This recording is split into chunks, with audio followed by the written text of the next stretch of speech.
guys, what's up? Today's podcast is brought to you by Audible. Get a free audiobook download and 30-day free trial at audibletrial.com/eggs show. That's EGGSSHOW. Audible has more than 180,000 titles to choose from for your iPhone, Android, Kindle, or just about any device you can imagine. As Eggs listeners, you can download a free audiobook today by visiting audibletrial.com/eggs show. Hey everybody, welcome back to another star-studded edition of Eggs. Today's guest is one I've been looking forward to for some time, as he happens to be an expert in something near and dear to my heart, LinkedIn marketing. As a small business owner and entrepreneur, I spend an inordinate amount of time on LinkedIn, and God only knows what I'm doing on there. But here to set us straight is our special guest, AJ Wilcox. AJ is a longtime digital marketer who fell in love with the LinkedIn ads platform in 2011, and in 2014 founded his company B2Link.com, which specializes in LinkedIn ads, account management, training, consulting, and so on. So here to give us a little insight on how to use the platform and how to better grow our business and yours, join me in welcoming our guest, AJ Wilcox. Hey, AJ, how's it going? Hey, going great. Thanks so much for having me here. Of course. We're so happy to have you. And actually, just a little bit of preamble. So AJ is our first official guest in the new Access Studio. Yeah. That you get the number one status. Yeah, right. So you're the first official guest. Down. We should come up. We probably need to have some kind of tradition, right? Do we have something he could sign? When we have every guest that comes here sign, we should figure something out. We'll find something. Yeah. Sounds good. So because we should do something like that. I mean, we haven't had a place like this before. I mean, normally we just sort of, he's a portable unit, so we just kind of go wherever and record the show from wherever we can find a booth. We've had Motel 6 studios, we've had his house studios. So anyway, so this is kind of, I mean, it's a nice setup for us, and this room that we're in has got a little bit of room to grow still. We got to put up some noise dampening stuff. Yeah, you can hear just a little bit of reverb, but it's not too bad. Overall, it's not bad. So anyway, so welcome AJ. Thanks for joining us here in downtown Salt Lake. I guess let's kick it off by sort of just telling us about yourself, talking a little bit about your background and how you got into marketing in general, then LinkedIn specifically. Yeah. So starting out with marketing, when I was in high school, I'll say, I thought I wanted to become a psychologist. I don't know why, but that sounded fun to me. And I would go in I would see my dad at work and he was a banker, and he would get tickets to events, and he would get cool swag and stuff from marketers and salespeople. So every time I see him bring home something cool, I'm like, oh, as I'm selecting careers, why wouldn't I want to be close to like the cool stuff, the swag, the events? And so I figured that marketing or sales was probably a good way to go. And so eventually I ditched the whole psychologist. Yeah, no, it's funny. I actually have weird fantasies of doing psychology too. I don't know if it's just because I have this voyeuristic thing where I want to see what people are up to or what, but so because it's so far removed from what I do. So I run an advertising marketing agency also, and it primarily focused on graphic design and everything. But so marketing my business and everything, LinkedIn is a key factor. We use that to generate a lot of our business. And so anyway, so it's very interesting to me, this whole topic.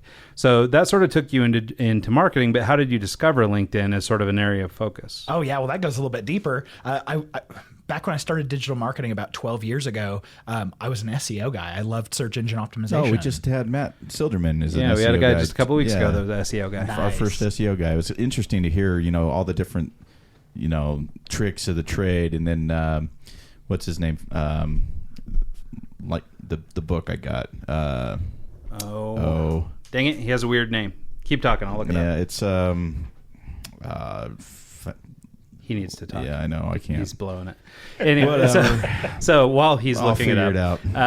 So our guest last week, Matt, is an SEO expert, and what I really liked about our conversation with him, and I think we'll get much the same result out of this conversation, is that social media marketing and and SEO have been words that are sort of ruined by people that don't know what they're doing. True. And so there was a period of time. I come from the agency background, so I know there was a period of time when people were hiring social media experts, but they were really just 19-year-old girls that knew how to run Twitter. They didn't actually have any mind for strategy or anything else. They just knew how to physically manipulate the platform. It's Rand Fishkin. Oh, yeah. Rand Fishkin. Yeah. Yeah, master SEO dude. I'm halfway through the book Lost and Founder, Nice. and it's a great book. And that was a recommendation. So, but Rand Fishkin is a big SEO guy. Yeah. One of the fathers of it, and so big influential guy in that space. And he was actually just here in Salt Lake speaking at an really? event I'm on the board of how a couple funny. months ago. Yeah, great. Nice. He's from Seattle, and it's funny. He's talking in the book about Capitol Hill, and I'm like, dude, I used to DJ up there all the time. Yeah, no, small world. We got to get Fishkin on this. I'm going to tag him in this, So- and hopefully he... Yeah, right. So, but so like I was saying, with Matt Silderman on the last show, on the SEO show, he was really sort of breaking this down. And I mean, even for me, who's been around quote unquote SEO for a while, like, I mean, I've had plenty of people try and sell me SEO, but like, it's one of those words that like, it kind of doesn't mean anything until you apply something to it. And so that has become weird and ubiquitous. And so has social media marketing in a lot of ways. I think most people recognize that Facebook is a good platform and things like that, but it seems like, and no offense because you're redheaded, but it feels like LinkedIn is the redheaded stepchild of social media. And I don't know what that is. I mean, obviously it's great for B2B connections and making, relationships with people in business. We've used it to recruit people for this show a number of times. And so, yeah, can you just talk about getting into that and how, like, why that's the one for you? Yeah, I mean, I've been doing digital marketing for probably 6 years by this point. Considered myself an SEO guy, but kind of branched out into Google Ads as well. And I went to go work for a local company here in Utah. It was a highly funded tech startup. And on my very first day, I was talking to the CMO, and I laid out all of my marketing plans. And she was like, okay, all that sounds great. Go ahead and execute it. But just so you know, we started a pilot using LinkedIn ads. So see what you can do with it. And I saluted and said, yes, ma'am, absolutely. And I kind of walked out of her office laughing, going, I've been doing digital marketing for 6 years. If I haven't heard of LinkedIn ads, it must suck. But I didn't want to look stupid to my new boss. So I went and dove into the platform. And about 2 weeks later, one of my sales guys came up to me and said, hey, AJ, we don't know what you're doing over here, but we it's are working. fighting over your leads. Yeah, they're incredible. Keep it up. And I was like, what leads is he talking about? I went and logged into Salesforce, our CRM at the time, and all of the leads that he was talking about were dispositioned from LinkedIn ads. So I went, oh, okay, there's something here. So that was the beginning of my love for it, not because the platform intrinsically is amazing, but it comes out of success. When you find something that you can become a believer in, I think you can get more excited about it. Yeah, no, that makes sense. Well, and I think, at least as speaking as an individual who's used Facebook and other platforms for advertising, I mean, without a big spend, it's really difficult to even see how it's of benefit at all. Like it's, not only is it incredibly hard, sort of traditionally speaking, to attribute any ROI or whatever, but just putting an ad on the platform and as sort of a novice to that, it really feels like you're kind of just throwing money away. And so I think one of the things I'm hoping to learn from you is some strategy. But before we get into that, maybe let's talk a little bit about or a little more about LinkedIn as a platform. Because, so first of all, I think it's widely known, and most listeners of this show will probably have some relationship with LinkedIn, whether they use it regularly or not.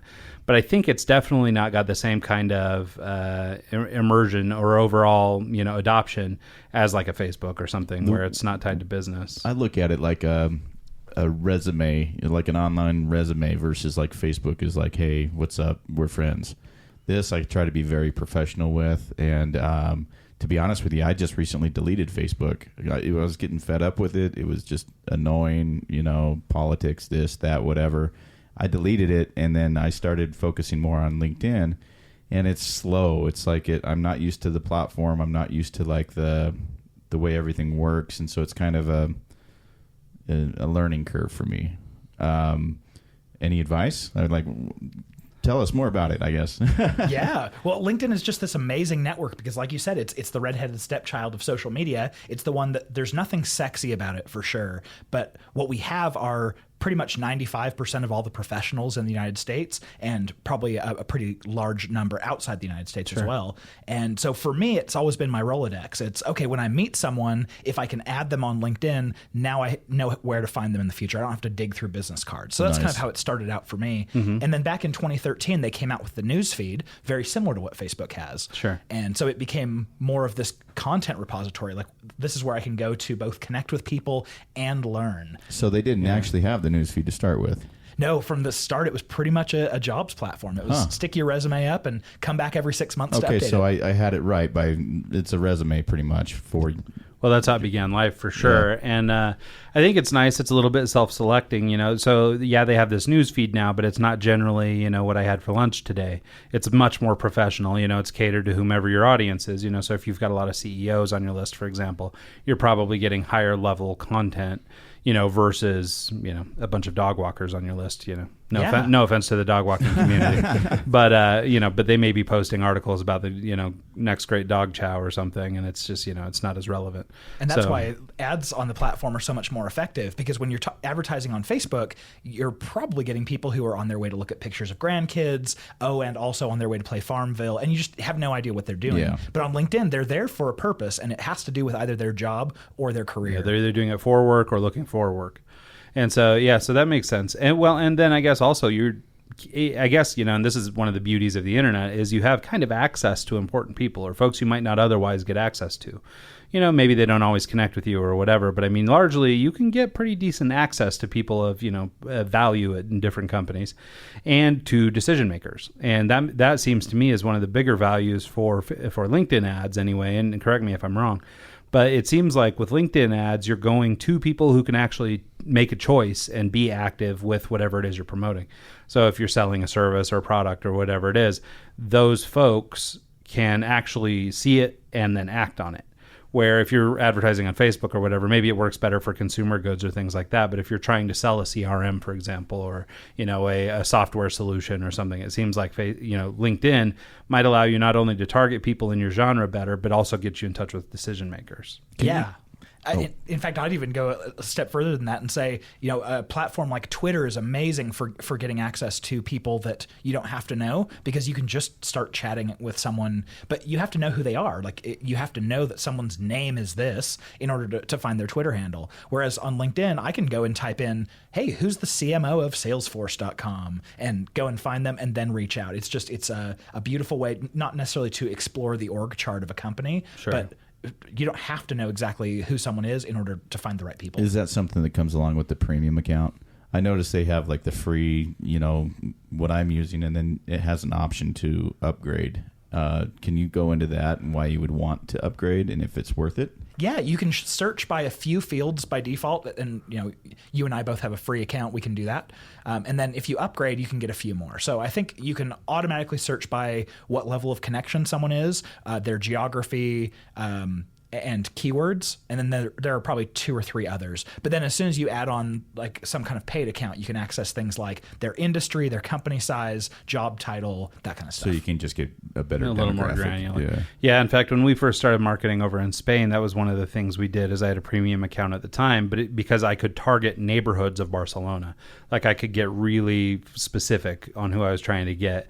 And I was looking, I mean, because my Spanish is like not great and definitely not good enough to like really conduct business, but we were doing work in Spain and I wanted to be in Barcelona. And so I was looking for like people of North American or Northern European descent living in Barcelona.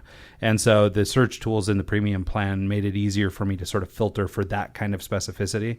People who speak single languages or multiple languages, find people that speak English based in Barcelona in certain fields or whatever. And so the premium edition made that search much easier. Okay, that makes sense. Do you think it was worth it? I don't know. I mean, we got a few leads out of Spain, but nothing, I guess one that turned into something. But I would argue too, I mean, part of it's my fault. I didn't spend a lot of time on it. You know, we did a big blast at first, you know, hit up like 200 companies or something, but like no follow-up, no nothing. It was kind of just a one-shot thing. So it largely could have been me. So it's difficult to say how much was the platform versus me. But I would argue my lack of use of the platform or not using it effectively in that time was probably the bigger factor. Yeah, when you're working with their premium platform, it pretty much is like if you're in sales. If you're in sales or HR and you're reaching out to a large quantity of people and you need to do it fast, then that's what the platform's for. Okay. I personally have a free profile and I don't think I'll ever need to upgrade. And it's because I don't do a whole lot of outreach. But if you did, it probably is worth its weight in gold. Yeah. So, well, and I found, I mean, earlier, and people who listen to this show, you know, have probably heard me talking about it. But so back in May, we sort of landed, you know, left a consulting relationship I had, and we're back into sort of the standard run of the mill business. And the first thing I did when I was back to running my company was start reaching out to every CEO, CMO, C whatever O that I could find who would be willing to sit down and meet with me. And, I was super aggressive at the beginning, and I've backed off a little bit, but, I need to get back on it because it was working pretty well. But I was getting meetings with like people I have no business meeting, and people who were just kind enough to give me an hour and stuff like that. And I wasn't really trying to sell them as much as I was trying to make relationships and find new, try and develop some new approaches and find some new ways to run my company. And so I was looking really for the expertise of people. And I think that low pressure approach made it so people were like, oh, okay, I'll talk to you. I got an hour. Versus hard sell, I want to sell you this product or whatever, and what it's turned into is, there's 3 or 4 like really great relationships that have come out of that already. And so for me, I largely use LinkedIn and we post to Instagram for this show and stuff like that, but that's really the only other platform I use. I know Twitter is the one everybody says I should be using, but I don't use it very often. I think I'm just too behind the curve on that one. So, I guess going back to LinkedIn, so who do you think LinkedIn is really designed for? So like Mike was saying, for in his instance, it's more of like a resume. We've just talked about how with the premium plan, it's really set up for sales or outreach and things like that. Like, who do you think is the customer that should be using LinkedIn? And then why would they choose to advertise on that platform? Yeah, if we're talking about advertising, I've got basically 4 check boxes that I'm looking for if someone says that they're considering advertising. Number 1, you've got to be able to define your audience by who they are professionally. If you can't say my dream customer has this job title at this type of company, then you're going to find it a lot cheaper to advertise somewhere else. Mm-hmm. So you've got to have the audience there, and that's what LinkedIn does so well is they provide you the right audience with the right targeting. Number 2, because LinkedIn ads are fairly expensive compared to other forms of advertising. What's a typical budget? If you'd imagine you're probably going to pay somewhere between about $6 and $9 per click. And because you're paying that much per click, it means you're probably going to want to invest somewhere between $3,000 and $5,000 per month just to make sure that the data is enough to be significant that you can actually do something with it. And so, but based on that high pay or that per click rate, is that just because they feel like their leads are so qualified, they're more valuable than like a random shotgun approach on Facebook or whatever? Is that, I guess, the argument for more expensive, or is there a reason why they're more expensive than other platforms? So they will claim that, sorry, I'll get myself in trouble here.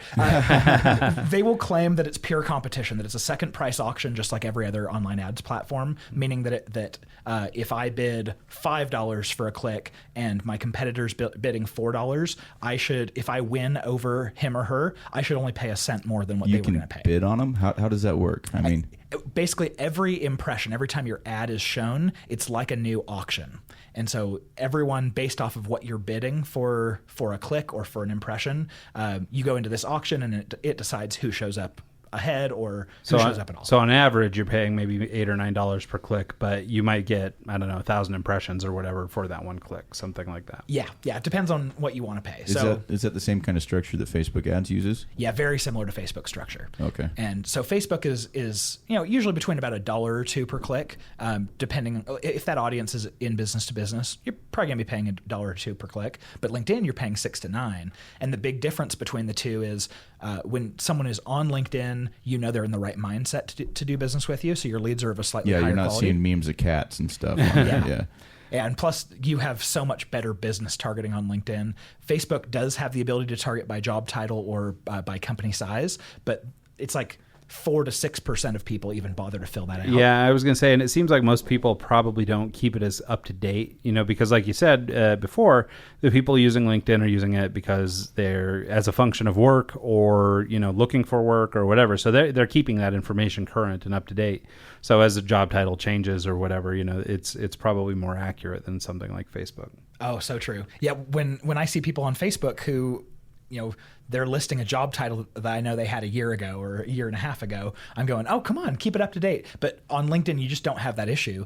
Usually on LinkedIn, we're super excited to tell, here's what I'm doing. Hey, I got that promotion. Hey, this is that thing I'm doing. Yeah, it's a reflection of our professional self. So people do tend to keep it up to date, which for advertising is fantastic because I'm not wasting impressions on irrelevant people. Well, and that's the thing, especially if your cost per click is so high, it makes sense. You really need to maximize what you're getting out of every click. And if you can get a $6 or $8 lead that's, turns into an account or something, it's totally worth doing. Oh, yeah. So, okay. Well, can you take us then, I guess, a little bit through the process? So, I'm Joe Consumer. How about this? Okay, yeah. We have a podcasting studio that we just opened. How would we market on LinkedIn effectively? Well, let me throw this out there from a strategy perspective. Because the clicks on LinkedIn are so expensive, what that means is you've got to have a big enough deal on the back end or a big enough lifetime value to even make it worthwhile, to show a return on your investment.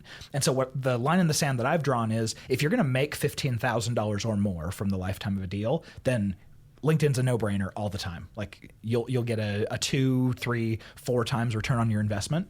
But if you bring someone in to record in your studio, what are they worth to you? I wonder if it would even be worthwhile. Yeah, well, and that might be the case because so now this studio is capable of doing a lot of things. So we'll be recording audiobooks, we'll be doing voiceover, whatever anybody wants to do. Podcasting is a nice feature of it, and we're both, we run this show, so the podcast thing is near and dear to us.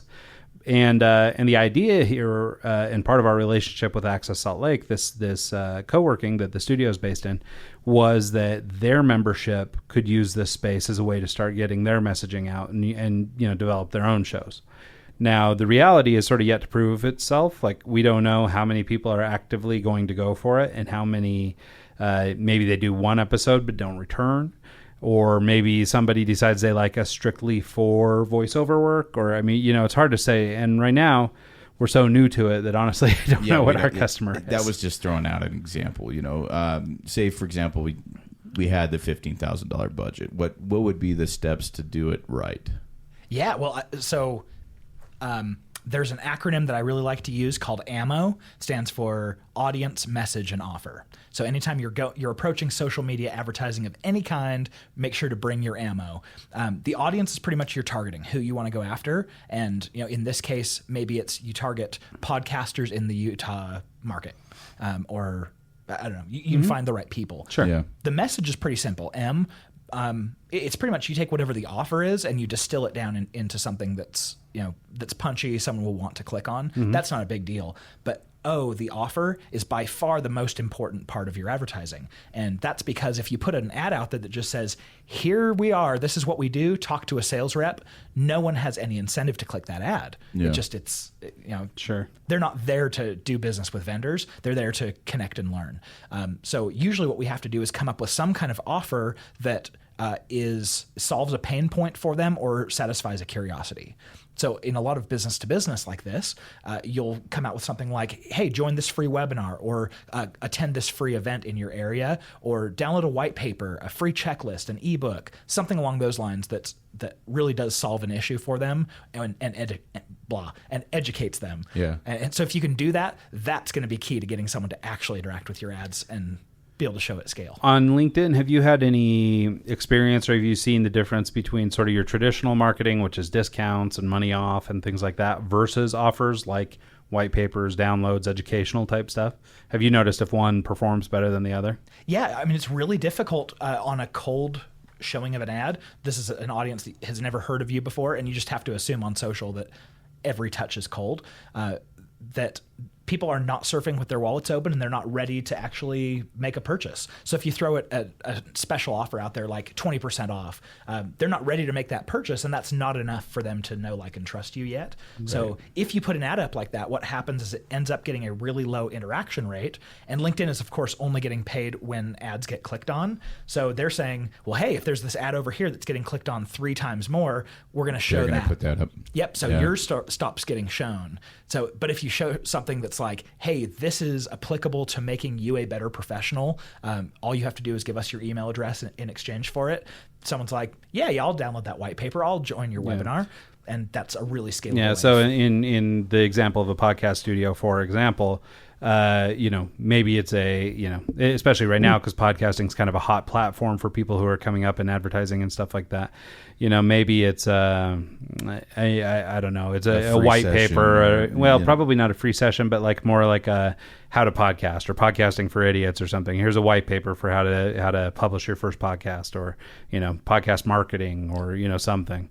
And so maybe like that type of stuff would be more effective than saying, 20% off studio time or something to that effect. Yeah. And if you said something like, here's a free checklist of the 11 things you need to make sure are in place before you start recording, you might have people who've been recording for 6 months and go, I'm just curious enough to download that to see if I've missed anything. Like, am I leaving anything on the table? And then you're getting the people who are looking to get into it, as well as the experienced people who all want your asset. Yeah, no, I think that's great advice.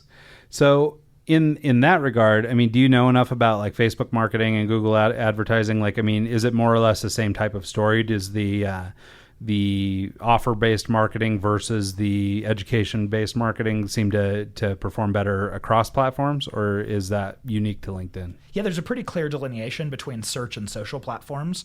Facebook tends to follow the same rules. Twitter does as well. You just assume that every touch is a very first introduction to a brand, and so people aren't ready to do business with you. Now, if you're selling something like wallets or some consumer product, someone doesn't have to know, like, and trust you in order to do that. They may just say, I like the color of that. Yeah, that looks cool. I want to buy that.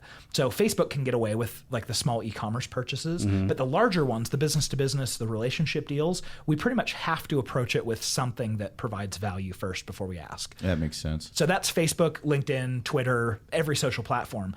Google, on the other hand, Google, Bing, and anything you do with search engine optimization is pretty much you're giving people what they're asking for. Right, so because they've already asked you for whatever search term, so you're feeding them what is relevant to their term. That's exactly right. So if someone's searching for podcast recording studio Salt Lake, you don't have to give them a white paper or something first and try to nurture them. They're already looking for you. They're already looking for exactly what you're providing. Right. Okay. Well, yeah, no, I think that's good practical information. So back to our sort of, hypothetical, semi-not hypothetical situation.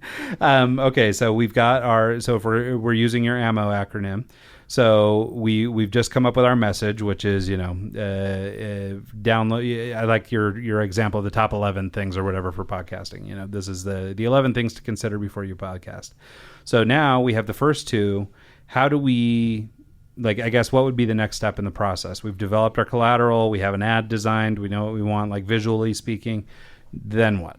Yeah, so when you go into the ad platform, it's just going to ask you for all those things. You say, I want to create a campaign, and it'll say, what do you want the campaign to look like? Do you want it to appear in the news feed or over in the right rail as a text ad? Do you want it to show up in people's inboxes as what they call sponsored in-mail? So you get to choose that, and it's going to ask you about what's your audience, and you get to say, oh, people who have this skill or are members of these groups or are in this industry with these company sizes with this job title. You get to choose all that, and it'll ask you about bidding and budgeting. So essentially, how much are you willing to pay per click, and how much do you want to show every day? How much do you want to spend?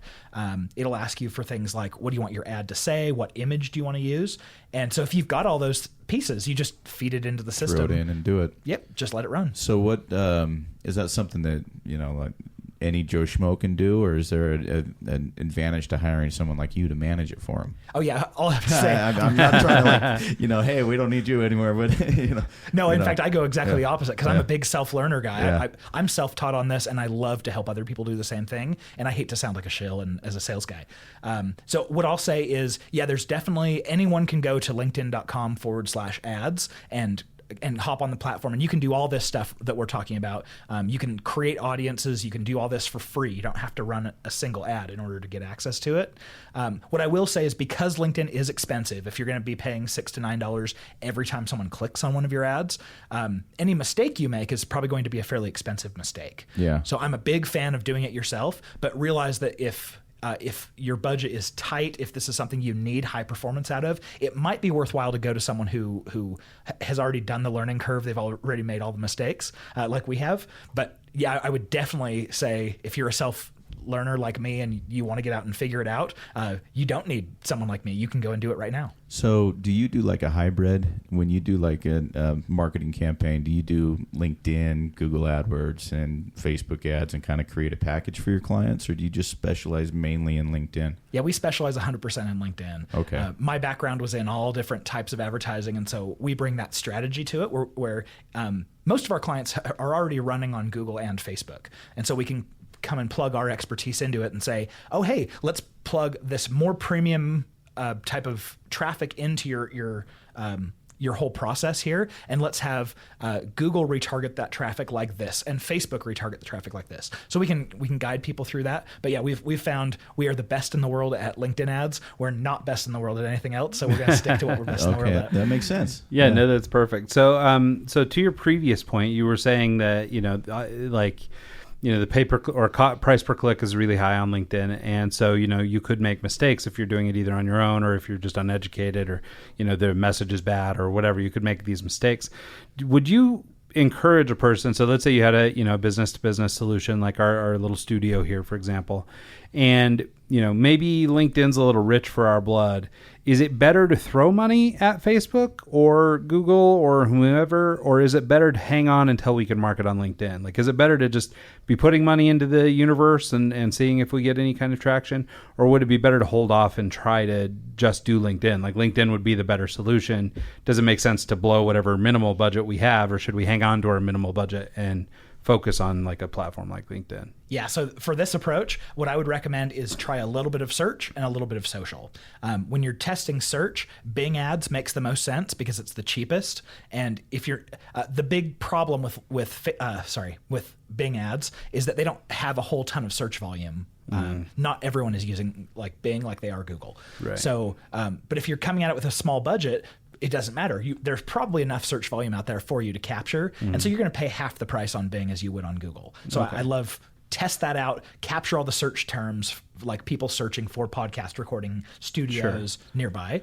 And then test a little bit of social. We know Facebook's less expensive. So I'm all about test whatever you think is going to be less expensive and teach you something. Okay. So it seems like maybe the mantra in there or the moral of the story is test. And so is it worth, is there a way to like practically or affordably test like LinkedIn? For example, like could you do just, go in with the expectation that you're going to get minimal traffic or whatever, and would that be a viable test? Or do you really need to come at it with a good chunk of change to get going? I'm a little bit split on this one because we do a lot of testing and things at small volume. Yeah, because I feel like you can optimize if you've got a big budget. But if you don't have a big budget and you're just trying to do this for, I don't know, your little cookie factory or whatever, like how would you, on a budget, get into LinkedIn marketing or I guess really any digital marketing?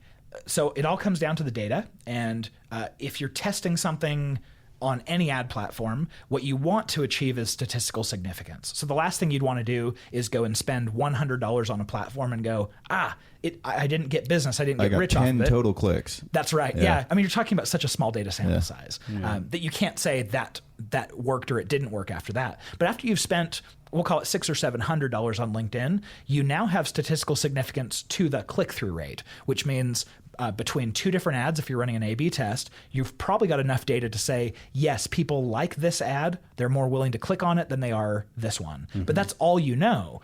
Whereas if you've spent somewhere between about 3,000 and 5,000, and it doesn't matter the time period, if this is over 2 days or over 6 months, it's that much data you need in order to have statistical significance down to the conversion rate. So if you don't have $3,000 to $5,000 to spend, then I'd say, hey, it's actually not even worth it to try, in my opinion. But you could take that same amount of money. Let's say you only have $2,000, then great, go and test it on Facebook. Try to get your audience as close as possible with the best possible offer. And if you see really good engagement rates and really low cost per conversion, you're going, okay, this audience really is interested in what I have to offer. And then you can kind of upgrade. You can try LinkedIn. So do you have any tricks? So a business comes to you, our little cookie factory comes to you and says, hey man, we want to do LinkedIn marketing. We know that big corporations are going to love our cookies, whatever. And so, but they've got some budget, they've got all that stuff, but how do you help them define their audience? I think this is a thing, especially for a lot of small businesses, that seems simple, but it's not something I think a lot of small businesses really think about, and drill down to their super perfect customer. Do you have a process that you take your clients through, or, that you would encourage somebody to do an exercise to go through or something if they were trying to identify the right market to target to? So we like to spread our net really wide. So if they came to us, we would kind of postulate for a little while and say, hey, what are the job titles of the people that you're usually dealing with? Are these people who are in HR because they're trying to buy employee gifts or something? Or are these, is this for an event? And so you might be going after event organizers or, trying to figure out who approximately it is, and then we're going to go on to LinkedIn and we're going to find every possible way to reach those people possible. And we're going to segment them out so we know these ones are corporate purchasers, these ones are event purchasers, and we have that data. Then once we start advertising, we're looking and paying attention to the rate at which that audience is clicking on the ads versus the others, and the rate at which they're converting and becoming leads and showing interest. So if you can figure that out early on and say, oh, wow, the people who run events are twice as interested in this as anyone else, let's double down there. Right. So you get rid of the lowest performing category and jump to the, double down on the higher performing. So That's right. You mentioned earlier A/B tests for, if this ad works better than the other. Do you usually do that with just 2, or do you have, 4 or 5 or 6 ads and then just kind of whittle them down from there? Yeah, we do 2 at a time, and not because we couldn't manage a multivariate type of test, but the reason why is every ad platform out there, if you give it a whole bunch of options, they're going to take 1 or 2 of those and give them a lot of impressions, and then pretty much everything after that just gets ignored. Oh, okay. So I go, why even create them? Why even go through the process of creating if they're not going to be shown? Figure out what you like best and use those, and then figure out what works best. And to optimize, you can just keep pitting things against your winner and see how it works. That's right. It takes a little bit more Overwatch. We just did a series of ads, almost 6,000 of them last year for a company, and they were using variable feeding data in and doing variable ads. And God, I wish I could remember the number of possible juxtapositions of headlines and photo and all this stuff that they required. And it was so many things that at the end of the day, they had no data because they had so many options that they couldn't really pick a clear winner, because it was being distributed. So their whole ad campaign didn't even... it performed and it did okay, but we didn't have data in terms of target. Now these guys spent, $250,000 or $500,000 or whatever on this campaign. So it was a big push, lots of data, lots of ads, lots of everything. But the problem was that it was so diverse. Rather than choosing 3 messages to run with, they ran with different messages that ran different photos and different geography. So if you were in Birmingham, Alabama, you saw a different picture than if you were in Louisiana or something. And there was a number of different variables like that. And so it was really difficult to pick out any kind of winner because, based on where you were at even geographically at that moment. So if you checked it out on your phone and then, took a flight to New York, your ad would be different in New York. And so it was so difficult to even figure out anything tangible or any learnings from it. It was such a mess. Do you use any software to track that kind of stuff? Yeah, we've got a pretty significant software stack. LinkedIn has its own set of tools, and then we use a tool called AdStage.io that's kind of like the power tool for LinkedIn advertisers. So you can do some things in bulk. We use Google Analytics to track conversions afterwards. Some sort of CRM that's after the lead goes to a sales rep. Now we're tracking what that sales rep is doing with it. So, and yeah, it just depends on what the client brings. We try to track everything. Nice. Yeah, I was listening to this book by Fishkin. He's talking about he actually went and did a work swap with another CEO that used his software and literally went and ran his company for a week, and the other CEO went and ran his company for a week. And he said he learned so much just by having to use his own software and what he needed to fix in that week just by doing the other person's job. And it's cool because he said that there's no brand loyalty. No one will stick to just Moe's and use his software. They'll use whatever they need to get the job done, and they jump around from platform to platform depending on their needs. And it was just really an interesting concept to think, oh, hey, I'm going to go do his job and figure out what's wrong with my software by doing the work with it. It was pretty interesting. Well, that's brilliant, and I wish LinkedIn would do that with their own products because LinkedIn has been around since 2007. At least their ad platform has, but no one internally does advertising or has in the past. And so anyone who used their tool back then would have told them guys, our tool blows, but no one was doing it. And so us as outsiders were saying, hey, you should really improve these things. And it took them a long time to start listening to us. Now things are changing, and the ad platform is getting a lot better, but it's still got its problems. Still got room to grow. That's awesome. Okay, so I had a question come in, and I forgot what the heck it was. I spoke Gosh over dang there. it, you were so busy talking, I spaced out on it. Rats. All right, let's just move on, and it'll come back to me. So okay, can you, I guess, give us some advice? So, I mean, obviously we've talked about the higher end deal. If there's, if you've got money to invest and things like that, do you have any pointers for like Joe, six pack that's using LinkedIn to find work or whatever? Like, are there ways to have a better presence on LinkedIn that people could employ, at little or no cost just by handling things the correct way versus maybe the way they've done it? Yeah, Facebook is one of those platforms that you really do get out of it what you put into it. And I kind of categorize them in 4 different ways. So number 1, I call it keeping the lights on. So making your profile so it looks like you're there. You have a good picture on there. And when I say a good picture, it's tight around your face. So if someone sees you on their mobile, they can recognize you in public. Make sure that your headline, it's not just VP of whatever at whatever company. It's, this is what I'm best in the world at. This is the value I can provide you. And the summary, the first 3 lines of your summary are kind of a teaser as to who you are. So make sure that's filled out, and that you've shared some things. Maybe you go on once a month and post something that you've learned or post something that you've found valuable. And if you're doing those types of things, when someone comes to, let's say they're searching for someone like you, you'll get these leads naturally coming in from people who, like, you happen to write the right skills, or you've got the right words in your summary, and people will come and find you, and you'll be getting leads, and you don't have to spend a whole lot of time there. You can take it a step further and do organic outreach. So, let's say like our previous example, you want to get in touch with the CMO of Salesforce for some reason. You can do a search, find who that person is, and send a note to them. You can either send an in-mail that you might pay for, or you could just send a connection request to them and customize their connection request and say, I want to connect to you because of these things. And then once you're connected to someone, it'll tell you their personal email address, and you can have unlimited conversation back and forth for free. And there are lots more things you can do. You can get into sharing content and watching the type of content that you share go viral and reach to people outside of your own network. There's lots of cool things you can do to. Yeah, I know. Like in my experience, I've had a lot of luck with making a connection, and when a connection happens, reaching out to that person, right away or whatever, and thanking them for the connection. And not going into a sales pitch, but rather asking them how they're doing, or how's business, or how do you enjoy, how do you like working for that company, or, just some kind of icebreaker versus going right into the, now you let me in, I'm going to, pitch you with my product or whatever. And so, and I think, cause I'm sure plenty of people get bit. I mean, I get bit every now and then by somebody that's, oh, hey, I'd like to be your buddy. And then the next week is, oh, but we've got this event that's going on that if you'd like to come and learn more about our product, it's like, oh, well, I get what you're doing. This is a sales platform, but don't contact me for that. Go do your marketing. And so anyway, I guess there's probably some rules of the road or some protocol to follow.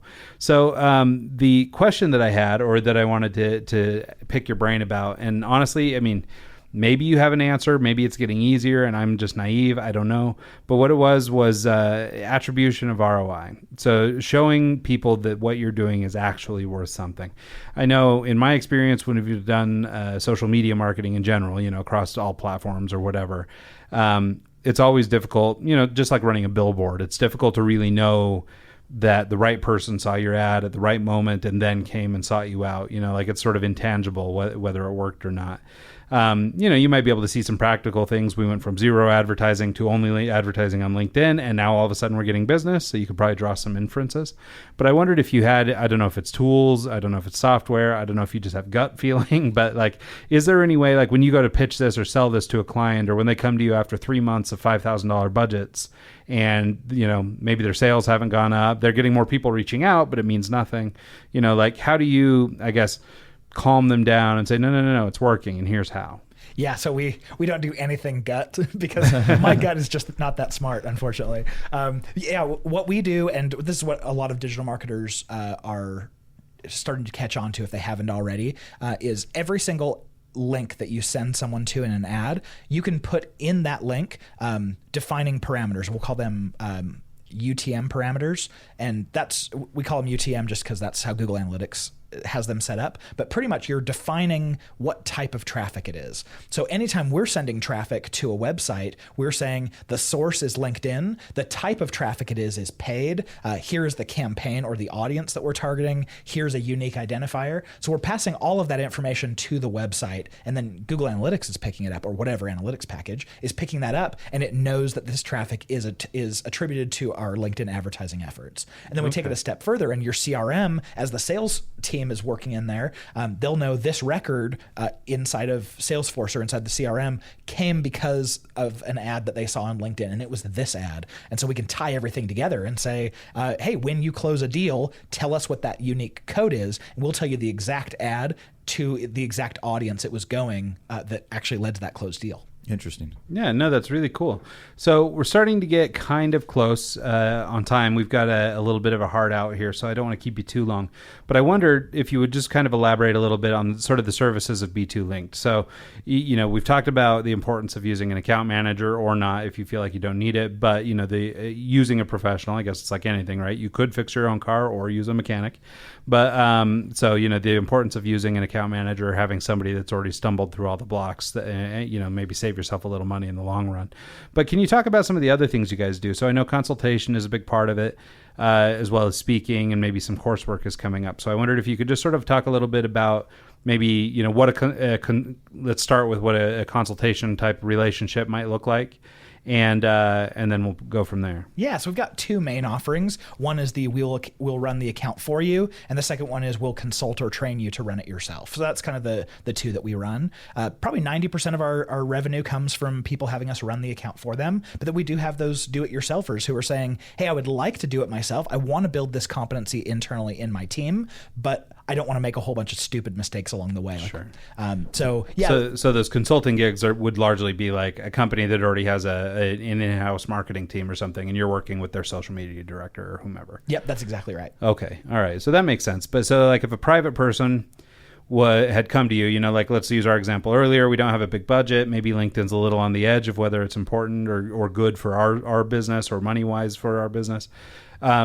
Like, would a person in a smaller organization be able to contact you in terms of consultation and pick your brain for these sorts of things? Like, are you willing do you offer strategy and things like that to small business as well as to these larger enterprise solutions? Oh, absolutely. Yeah. If you want us to run it yourself, or if you want us to run your account for you, just make sure you've got a significant enough budget. Maybe you've got $4,000 to $6,000 set aside for that. And do you think that's sort of like an earmark? Like if you were going to take on a consulting relationship with a company, you might say, hey, really before we get started, let's try and make sure we have this kind of budget secured for 3 months or whatever it needs to be. And because I guess what I'm trying to figure out or trying to get to is for small business, people that are in business, but they're still sort of check to check or whatever, to come up with that kind of marketing budget's a little out of hand. And maybe that is just the nature of things, and it's really designed for people who have more budget and can move further along. But like, I guess, so we've talked about some of the trips or tips that people can use to try and do this on the cheap. But like if you're trying to build a ad, maybe from the beginning or starting to stack it up, how would you do that with like limited funds? Or is it just like we were saying, we try some other markets, try some different things, start with Google or whatever, and then move into LinkedIn when the budget permits? Yeah, if your targeting is perfect on LinkedIn. We have people come to us and they go, oh, we can't spend a whole ton here, but we know that LinkedIn is our audience and we know we can reach them by the right job title. So if that's your approach, I would just say go in and follow the steps of ammo. So you define your audience as tightly as you possibly can. You're writing a message that you feel like is compelling. You're putting your best offer forward. And if you've got those three things in place, then the next piece is just make sure that you're spending money the most effectively on LinkedIn, which is going to be, they're going to ask you and say, how much are you willing to bid for this traffic? And they'll tell you the average bid here is between $8 and $16. Don't listen to them. Just put the very minimum there. Let's say you put $450 or $475, and then that way you may not be able to spend a ton of money because you're not bidding very aggressively and you're not winning a lot of these auctions. But when you are spending money, it's the very cheapest that LinkedIn can give you. So if you're starting out with the best audience, your best asset, and the cheapest cost per click possible, then you can let it run and just wait for that data to come in. and if the data comes in and you're going, these leads are crazy expensive, then it's probably not a platform you want to keep expanding into. But if it's looking good at its best, then there's probably some more optimization you can do and grow that channel. Interesting.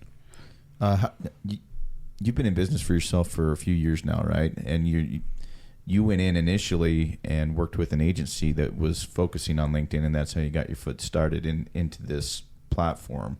How long did it take for you to kind of realize, hey, I can do this on my own, let's do some consulting? And how did you switch from doing it for them to doing it on your own, and how did that go? Well, my previous company I was at was an in-house gig where I was running all of their digital marketing, and I learned about LinkedIn ads there, and it became a really important channel. But I was just an in-house guy working for like a single company. And then the reason why I jumped off and started doing my own thing here at B2 Linked is because I actually got fired from that gig. Oh, and so okay, that'll do it.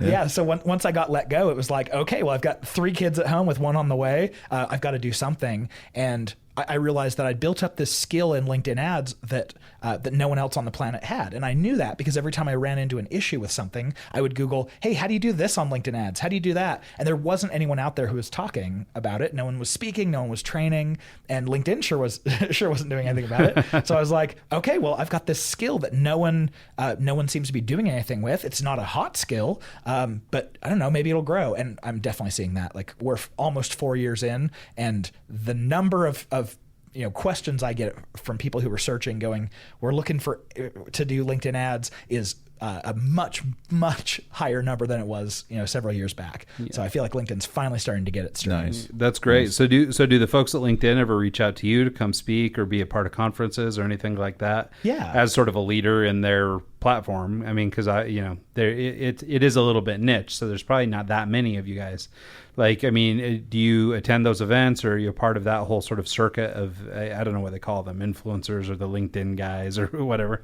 Yeah, they flew me out last month to San Francisco to go and record a training with them, and they're flying me out again to New York in a few weeks. So yeah, that's it's a fairly regular occurrence now. But rewind 4 years ago, they couldn't have given 2 craps about me. So it does. It takes some time of building a brand that they realize that they. Well, that makes sense. And so at this point, you guys have become reputable enough that they trust you to basically do the training they're not going to do. That's right. Well, that's awesome.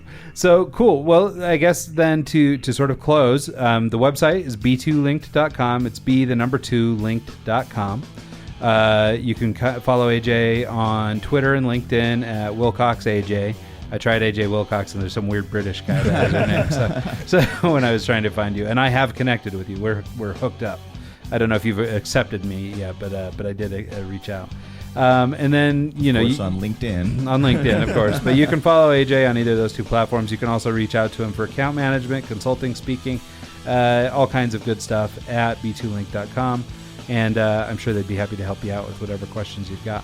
Yeah, and I'll share a dirty little secret. Oh, I'd love it. If you fill out the form at the bottom of any page on b2linked.com, you're not hitting a sales rep, and you're not going to go to some marketing automation workflow or anything. To you. It's right to me, and I refuse to sell. I'm not a sales guy. So nice. Reach out with any questions. I'm more than happy to answer. Cool, that's great. Well, and also let us know, just sort of socially across our networks or whatever. If you have other questions, we'll pass them on to AJ, and we'll try and generate some extra information for everybody that's listening.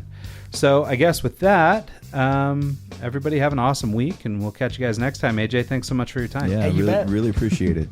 So. And Ryan, I just accepted your invite. So yes, we're in. We are connected. So yeah, and reach out there, get connected with AJ, and let him know that you heard him here. So cool. All right. With that, everybody have an awesome week. We'll see you next time. Party on.